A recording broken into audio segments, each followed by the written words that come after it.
All right, we're going to get on my soapbox here, kids. Let's talk about Raw. Raw was kind of all over the place, but it was number one in the top 150. It was a 1.822 million viewers next to 1.866, so down there. And then it was a 0.47 demo next to a 0.55. These are important. But overall, still number one on Mondays. Not a big surprise there. The triple threat segment here that you see in the picture was just to set up the main event, which was fine. This was before Elimination Chamber, so keep that in mind. The Profits versus the Judgment Day was a fun match. Not a whole lot to say about it. Brock Lesnar and Bobby Lashley's contract signing was good. Lots of good, beefy energy that really got people invested into it overall, and Lashley continues to be much better at promos, getting more comfortable with it, which I think is why MVP is no longer with him. Piper Niven and Michin was an absolute nothing to say there. Cody Rhodes and Sami Zayn had an excellent back and forth promo because of where they're going to be as it relates to Roman Reigns. This is before Elimination Chamber. Baron Corbin and Cody Rhodes, once again, was an absolute nothing. Cody Rhodes beat Baron Corbin while he was wearing a suit. Obviously, you can see where Triple H lies in his confidence within the Lone Wolf. So Bronson Reed and Ali was nothing, but the only positive there is that Bronson Reed is getting reactions from the live crowd because of how good he is. And hopefully they continue with that, and based on hindsight after Elimination Chamber, I'm really starting to see the potential with the guy overall. The 6-woman tag was fine, promoting the chamber match. All the women were involved. The Miz TV segment was fine. Rollins' boots were just ridiculous. They were that. Oh yeah, I saw the a bright red boots. Yeah, they're like $350. Jesus. Yeah. Rick Boogs and the Miz was a nothing. For some reason, my notes wanted to rename it Boots. It's Boogs. On TikTok, it calls it boobs, so it's like whatever. Bianca Belair, Bayley, and Becky Lynch's triple threat was a good main event. I like the stipulation, and it was just easy to digest overall. That was Raw. Nothing else to say. Peanut Gallery, do you have anything to add for that? Okay, moving on. NXT, because NXT actually bumped up. It was 640,000 viewers with last week 562,000, so a significant boost in overall, and it was a 0.15 demo next to a 0.12, and it was ranked to number 17 in the top 150 of that day. Grayson Waller and Tyler Bate was a fun opener, but the rivalry with Shawn Michaels and Grayson Waller I am concerned about, because unless we're going to see Shawn Michaels versus Grayson Waller, let's not get management involved in a storyline. That's really the only thing that I can say regarding that. It's never worked. This won't work. I can already tell you it's not going to work. JC Jane's segment was okay. She needs some work with the talking segments, but I see where they're going. I see why they are digging her, but let's see what we can do in ring-wise. I know Gigi's taking some time off, which is why she's not there. Tiffany Stratton continues to impress me, and Hale was fine, but I am intrigued by the Schism feud with Chase U, and specifically Thea Hale. I do know that Ava Rain's name is now just Ava. I'm a little annoyed by that, but it is what it is. Braun Breaker needs a mouthpiece so bad, and I've been saying that forever. He just does not have it yet. It's almost there, but he really needs to break in. I think with experience, he'll get better, but once again, he is your NXT champion. He's getting called up around Mania. It's going to happen. Well, yeah, and it really just depends on... And then the thing between Jinder Mahal and Breaker, I know he's not going to lose the title, but I think he really needs to lose the title. I think Jinder Mahal beating Braun Breaker for the NXT champion next week would blow the roof off of the place. People are getting tired of Braun. Yeah. They're getting tired of Braun Breaker. He's showing up a lot more than I'm comfortable with. Right. We already know he's good. And I even suggested this. What about Braun Breaker's mouthpieces, and I'm doing this on purpose, are the Steiner brothers? Right. Because they already know how to talk. I just don't think the WWE is interested in signing. Scott would be a little bit harder of a push because of who's in charge of creative. But other than that, I think that would be really, really funny, personally. The Wesley and Von Wagner match, it was fine. It was for the title. It was an open challenge. They got to do something with Wagner. He's getting better, but he's just He's not winning. Right. So I just don't care.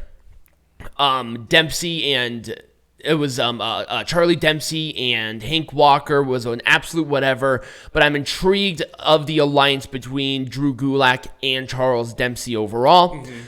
Trick Williams, Ilya Dragunov, and JD McDonough in a three-way feud. I'm okay with it overall, but we just need Trick doing more. Because I like Trick, but he still kind of feels like Carmelo Hayes' bitch, and that's not a good thing, because you have a star with him. And then finally, Katana Chance and Kaden Carter taking on Miyako Satomura and Roxanne Perez was a good way to set up the women's match with Satomura and Perez, but they're not waiting for this match at Stand and Deliver. They should. Why? Why is it not at Stand and Deliver? Well, I don't no, they're not. That's the issue. They should build that for Stand and Deliver. Right. They should. Miyako Satomura has only had a couple of matches within NXT's product. She needs more of that American exposure, and I think if they wait, it would just be overall better. Oh, God. AEW Dynamite did 824,000 viewers next to 899,000 last week, and it was a .27 demo next to a .3. I couldn't find where it was on the top 150, but I can guarantee you it was not number one because it didn't say that. So the 8-man tag was an absolute waste of time. My God. There was lots of energy with it. The people were happy about it, but Jeff Jarrett wrestled this match, I think, like a day after his dad's death. So, good for him, I guess. The Texas Tornado tag match with the Blackpool Combat Club taking on La Faction Ingobernable was a mess. An absolute disaster. Sounds like it. Oh, my God. Mark Briscoe and Josh Woods was fine, but the issue is, what are you doing with the tag titles? He's still coming out with one of the tag titles. Yeah, I know. I don't know. Ring of Honor is redoing shows here in March. Yeah. They got to figure this out sooner rather than later, because then nobody's going to be a tag division in Ring of Honor. Right. So we already suggested what to do with it. We're not going to reiterate it because I feel like it would be kind of useless. Oh, yeah, absolutely. To do that. MJF's segment was a total waste of time. It didn't further the story with him and Bryan Danielson at all. And once again, this is not generational promo. This is not the MJF that we need to see right now. Right. He's getting boring. Like, it's the same thing. It's like, okay, it's cool after a while, but we gotta do something else. Right. There's no variety. There's no life in it. It's almost like he's on coast mode. I mean, I would too if I was working for this shit-ass company. Jack Perry and Brian Cage was fine, but Christian Cage returning is good for Jack Perry. Yes. Christian Cage has legitimacy. Right. He has that energy, and I think him being back in the dynamic is good. Luchasaurus is still hurt, but Christian back is fine. You good? Yep. And finally, Tony Storm, Ruby Soho, and Britt Baker just devoid of life. It was so...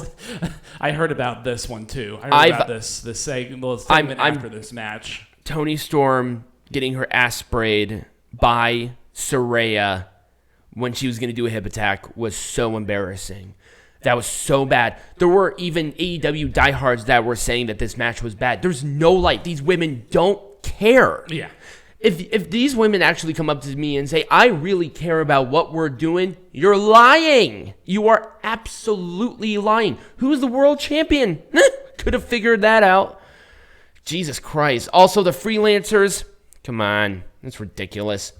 Now, Impact Wrestling actually went up quite a bit. 92,000 viewers next to 81,000 viewers last week in a .02 demo next to a .01, and they were 145 in top 150, so they actually broke that. So good for them.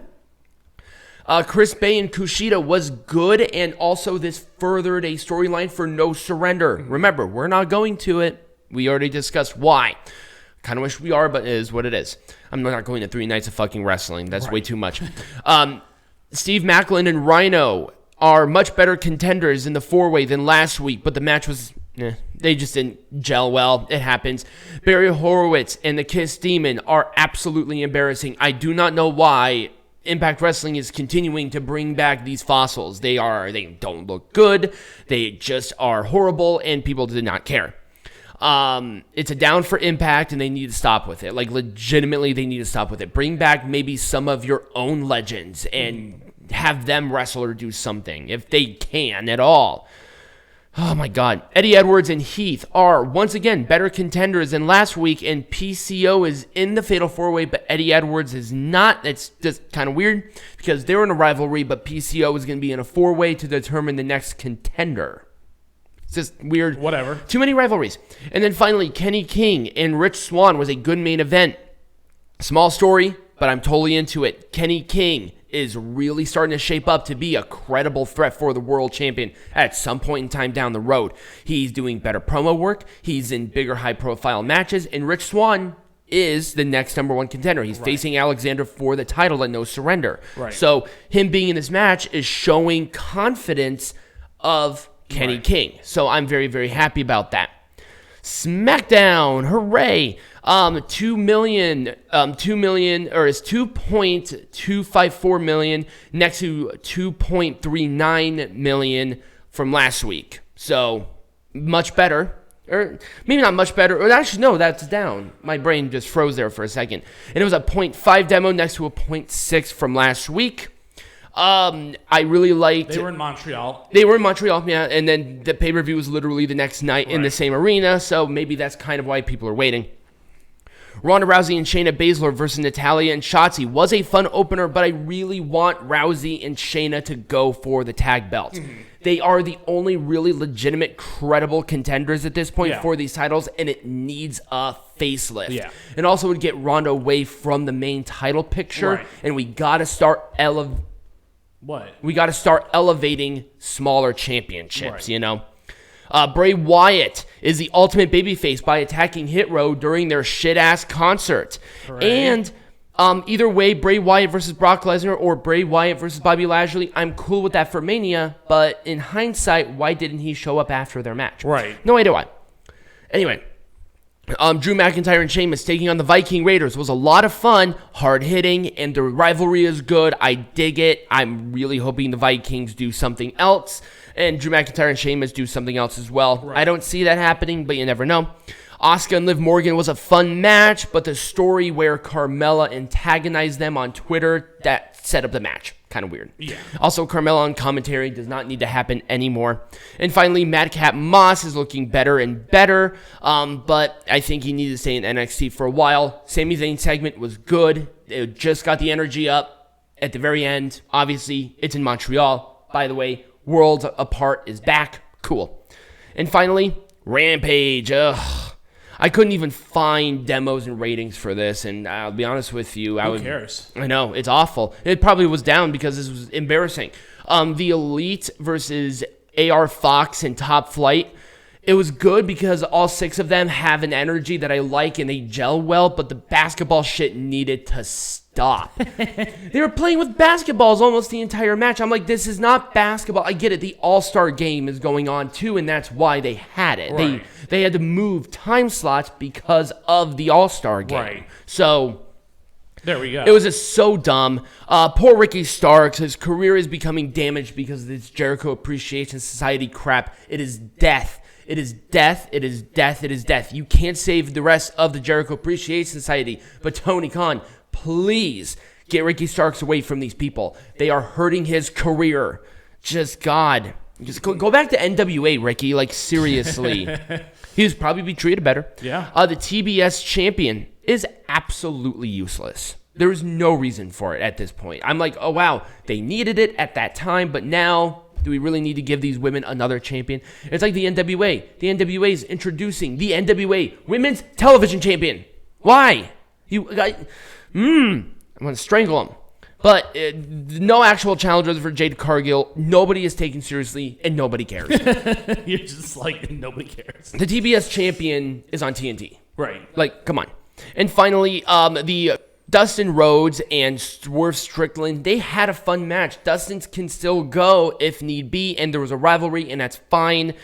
Good action. Keith Lee's return went over absolutely poorly. Like, absolutely. Oh, yeah, no one cares. Oh, well, I mean, half of the building was empty, but at the same time, it's like, come on, for the love of Christ, please let him go. You can tell he does not give a shit about this stupid fucking company, nor do I. But... That is my soapbox. I told you how it is. When we come back, we're going to not only talk about Elimination Chamber and make it majestic again, but we're going to make pro wrestling majestic again.